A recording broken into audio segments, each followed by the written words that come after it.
చెప్పుకున్నాం కదా, పప్పులు 25 రకాల పదార్థాలతోటి వాటిని మొలకలెత్తించి వాటిని ఎండబెట్టి పౌడర్ చేసింది మిల్లెట్ మిక్స్. ఇది మేము కర్ణాటక నుంచి మీలాంటి వాళ్ళందరి కోసం తయారు చేపిస్తున్నాం. అక్కడి నుంచి తీసుకొచ్చాము.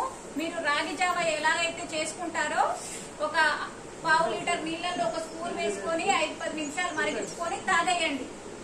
ఇది మీకు రోజుకు ఎంత శక్తి కావాలో 1 స్పూన్ పౌడర్ నుంచి అంత శక్తి మీకు వస్తుంది.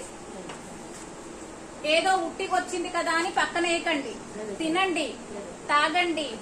మంచి శక్తిని ఇస్తుంది ఇది మీకు. ఓకేనా? 25 రకాలు. మనం ఎన్ని కొనుక్కుంటే ఒక్కొక్క రకమే కొనుక్కుంటాం కదా. వాటిని మొలకలెత్తిచ్చేంత ఓపిక మనకుందా? ఉండదు. అందుకనే అలాంటివన్నిటితో కలిపి పౌడర్ చేపించి మీలాంటి వాళ్ళకి మేము ఇస్తున్నాం. మంచిగా వాడుకోండి. బెల్లం అయితే బెల్లం వేసుకోండి, బెల్లం తినలేమనుకుంటే ఉప్పు వేసుకోండి. ఉప్పు వేసుకొని జావలాగా తాగొచ్చు.